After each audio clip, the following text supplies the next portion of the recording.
There is a lighthouse on the edge of a town called Bell Cove, and inside its rusted iron door is a box that has swallowed 9 years of my handwriting. I never signed my name. I never asked for a reply. I wrote because the alternative was silence, and silence was the thing that had been killing me since I was 16. I didn't know the box had a bottom. I didn't know someone was catching every word before it hit the floor. I didn't know his name until the day he stood in my kitchen, holding a coffee mug that used to belong to my brother, and said, "I think I've been in love with you since I was 19, and you don't even know my face." This is the story of what happens when a stranger becomes the only person who has ever truly read you. And what happens when you finally, terrifyingly, get to read him back.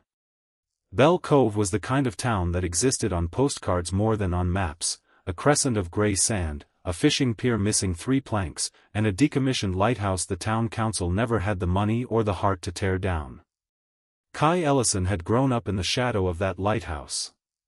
He was 25 now, still there, still folding towels at the harbor's one surviving hotel and still climbing the spiral stairs every first Sunday of the month to slide a folded piece of paper through the slot of a weathered wooden box bolted beneath the old lamp room window.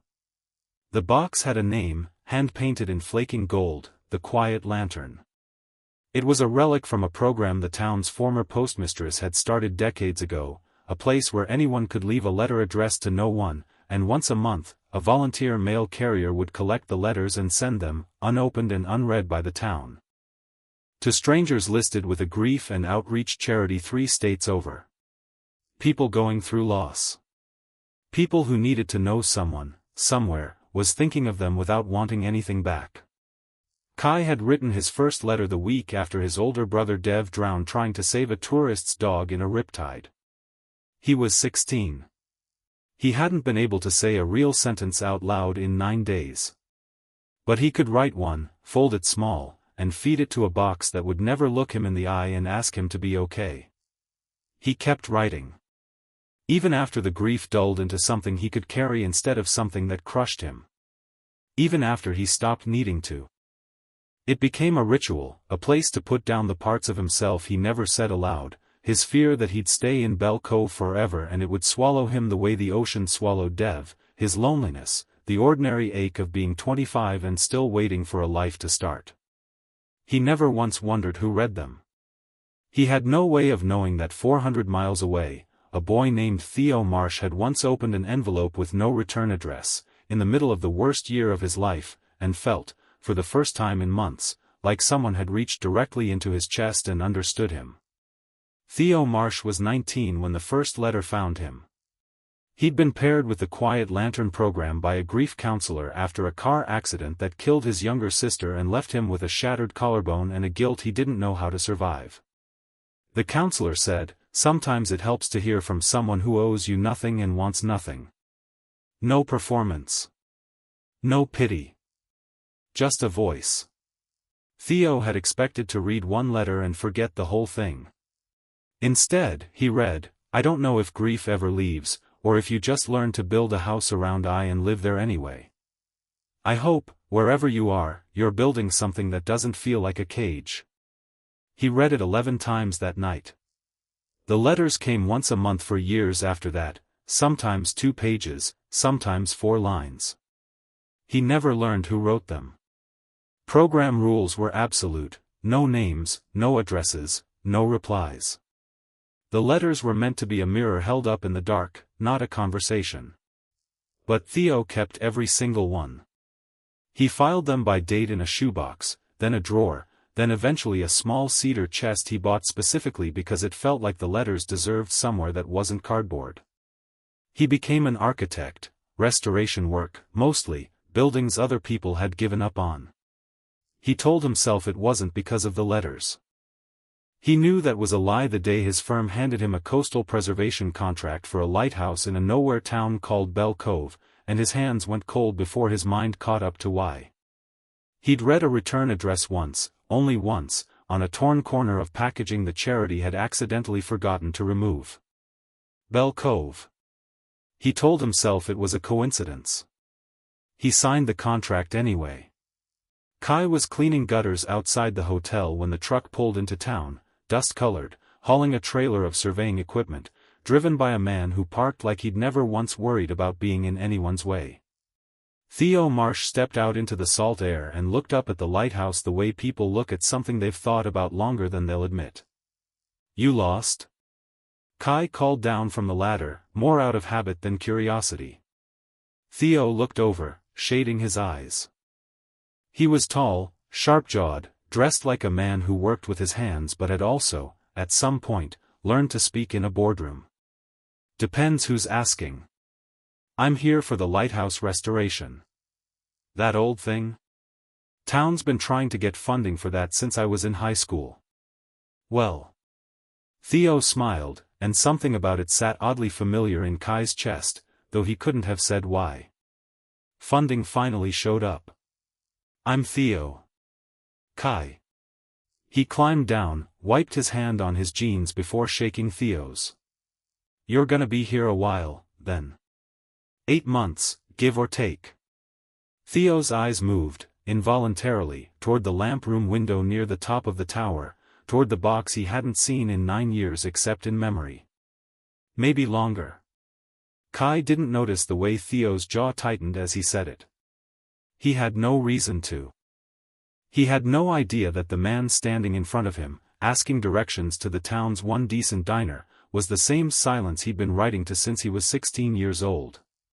Theo took a room at the hotel where Kai worked, which meant they were destined to become the kind of familiar that happens between two people circling the same 40 feet of hallway every day. It started small. Theo would come down from a day of measuring rot and rust with sawdust on his forearms, and Kai would already have a coffee poured, black, no question asked after the second week.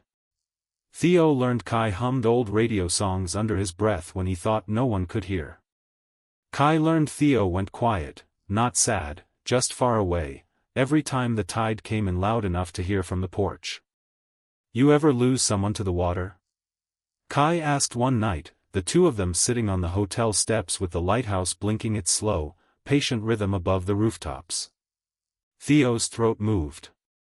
"Someone. Not to water. Car accident.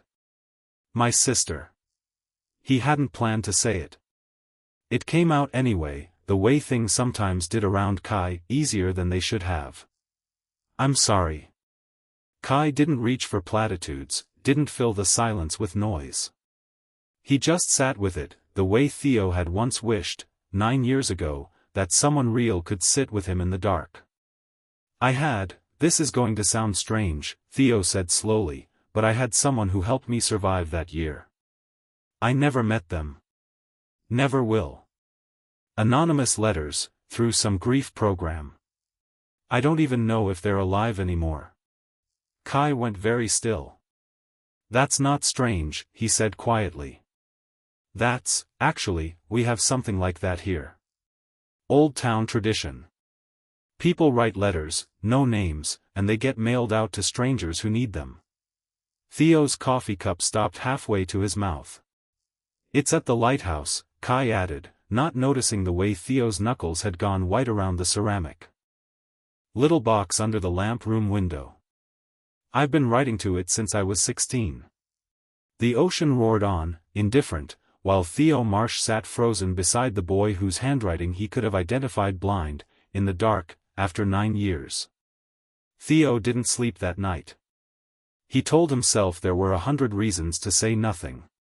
The rules of the program. The strangeness of the confession. The fact that Kai clearly had no idea, and that ignorance was, in its own way, a kind of gift Theo wasn't sure he had the right to take from him. But mostly, he was afraid. Because somewhere in the last 9 years, the anonymous handwriting on cheap notebook paper had become the closest thing to home Theo Marsh had ever had. And now that handwriting had a face, a laugh, a way of tilting his head when he listened that made Theo's chest ache in a way he hadn't let himself feel in a long time. If he told Kai the truth, he risked shattering the one pure thing in either of their lives. The letters had never been about romance, never been about a specific person. They'd been about being seen without the terror of being known. What if the truth turned that into something smaller? So Theo said nothing. He restored the lighthouse's iron railings by day and, at night, opened the cedar chest he'd carried across 4 states and reread the boy's handwriting until he could recite entire letters by heart, now attached to a voice, a face, a laugh he heard every evening on the hotel steps. He fell in love slowly, then violently, with someone who had already fallen in love with him 9 years before either of them knew it. Spring turned the town green at its edges. And the lighthouse restoration crept forward scaffold by scaffold. Kai started finding reasons to climb the tower even when his shift didn't require it, bringing Theo water, an extra sandwich, once a flashlight when the sun set faster than either of them expected. Their hands brushed more than accident could explain. Their conversations lasted longer than either of them planned. One evening, painting primer onto old iron in matching stained clothes, Theo looked over and found Kai already looking at him, and neither of them looked away first. "Can I ask you something?" Kai said. "Anything. Why does it feel like I've known you longer than 4 months?" Theo's brush stopped moving. For one unbearable second, the truth sat right behind his teeth, ready to fall out, because I've read your handwriting more times than I've read my own name, because you told a stranger about your brother and the stranger was me, but he swallowed it whole. "Some people are just like that," he said instead, voice rougher than he meant it. "Easy to know."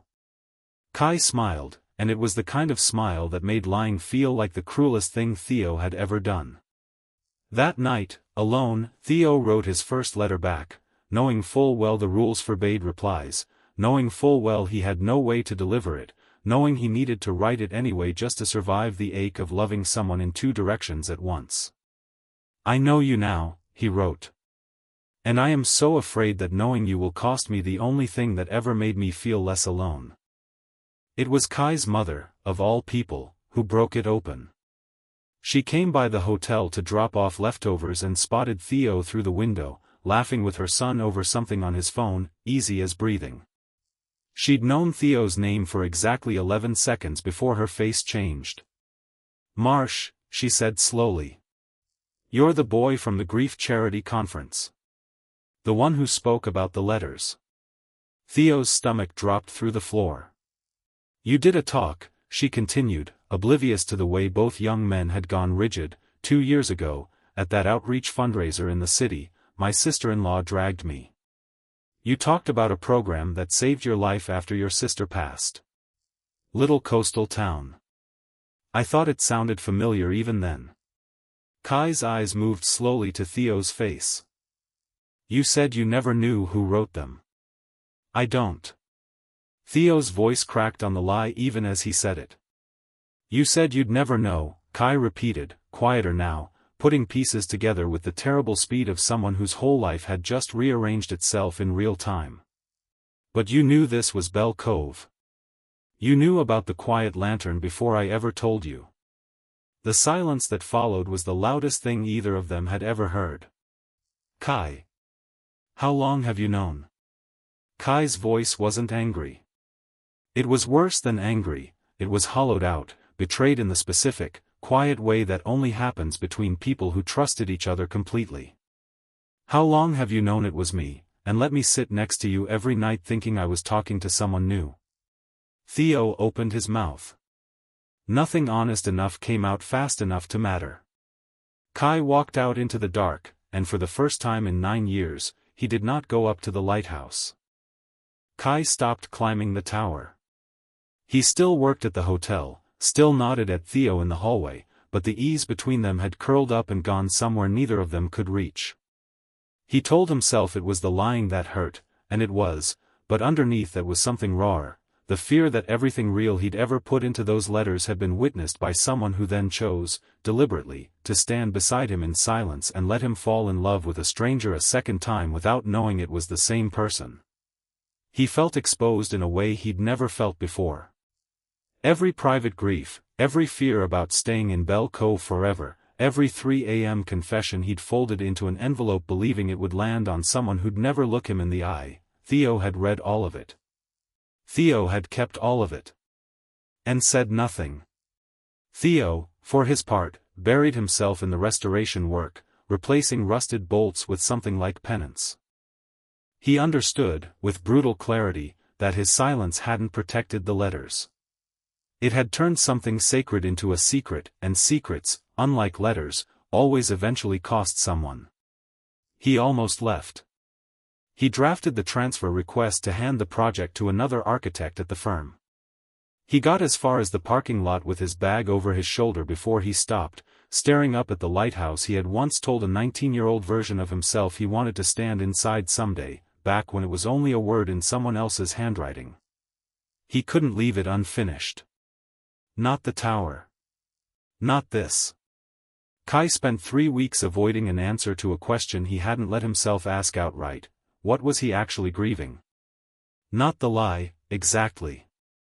The lie was real, and it mattered, but sitting with it night after night, Kai realized what actually terrified him was smaller and far more honest. He was afraid that if he forgave Theo, it meant admitting how much he'd already fallen for a person he thought he barely knew, and how much more devastating it was to realize he'd apparently already loved him for years, in the dark, without a face to put to it.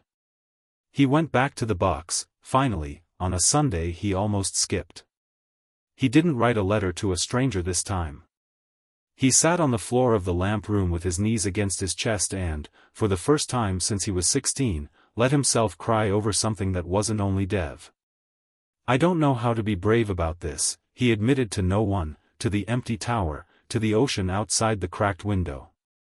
But I think I already know the answer. I think I knew it before he ever told me the truth. Theo climbed the stairs that evening to check the scaffold bolts, the way he did every evening, and found Kai still sitting there in the fading light, not writing, just present, the box beside him. Neither of them said anything for a long moment. I should have told you the day I signed the contract, Theo finally said. I told myself I was protecting something. I think I was really just protecting myself from finding out you might not want the version of me that fell in love with you before I ever knew your name. Kai looked up. That's the part that scares me most. Not that you lied. That you loved me first, in a way I can't undo or take back, and I didn't get a say in it. You always had a say, Theo said quietly, kneeling in front of him. Every letter I kept because it was yours, not because I thought I owned any part of you. I never expected to meet you. I never expected any of this. Once I did, I couldn't figure out how to stop. The town, small as it was, eventually heard some version of the story, half right, half rumor, the way small towns always tell things. Theo's firm called about the transfer request still sitting, unsent, on his desk. He had one more chance to leave cleanly, to hand the lighthouse to someone else and disappear back into a life that didn't require him to be known by the one person whose opinion terrified him most. He chose to stay. Not because leaving would have been easy, leaving would have been the coward's mercy, letting distance quietly finish what his silence had started. He stayed because for the first time since he was 19 years old, he wanted to be seen by someone as badly as he wanted to see them. He found Kai at the hotel counter and, in front of anyone who cared to overhear, said, I'm staying. Not for the contract. Because you're the first thing in 9 years that's felt worth being honest for, even when honesty terrifies me more than anything else ever has. Kai's hand stilled on the register. You could have just said that from the beginning. I know. Theo's voice broke slightly. I was so scared of losing the version of you I already loved that I almost lost the real one instead. They talked, really talked, that night, on the hotel steps where it had all begun, until the tide came in and went back out again. Kai read, for the first time, the letter Theo had written back 9 years too late, the one about the ache of loving someone in 2 directions at once. His hands shook holding it. You kept writing to me, Kai said, even after the rule said you weren't allowed to. I couldn't stop, Theo admitted. Some part of me always knew I'd find you. I think I moved through every project after that one, hoping it would lead me back to a return address I only saw once, by accident, on torn packaging tape. Kai laughed, wet, disbelieving, half a sob. 9 years, Theo. 9 years, Theo agreed. I'm not asking you to skip past what I did wrong. I just don't want to spend another 9 pretending I don't know exactly who you are. Kai reached over and, for the first time, took Theo's hand without hesitation, no letter between them, no anonymity, no glass wall of a program's rules. Just 2 people, fully known to each other, finally. Okay, Kai whispered. Okay. Let's stop riding into the dark. The lighthouse restoration finished in late autumn, its lamp lit for the first time in decades on a night the whole town gathered on the pier to watch. Kai stood at the base of the tower he'd climbed 100 times as a grieving 16-year-old, now beside the man who had somehow been on the other end of every single letter that had kept him alive. They decided, together, to keep the quiet lantern running, but they added something new beneath the old gold lettering. A small brass plaque, Theo's design, Kai's words. Some letters find their way home. Keep writing anyway. Theo took the lighthouse keeper's old quarters as his permanent office, staying in Bell Cove long after the contract ended, because some restorations aren't really about buildings. Kai kept working at the hotel through the winter, though most evenings found him at the top of the tower instead, coffee in hand, watching the beam sweep slow gold circles over the water beside the one person who had read every private, unguarded piece of him, and loved him more, not less, for having seen it all. He never wrote another anonymous letter after that. He didn't need to.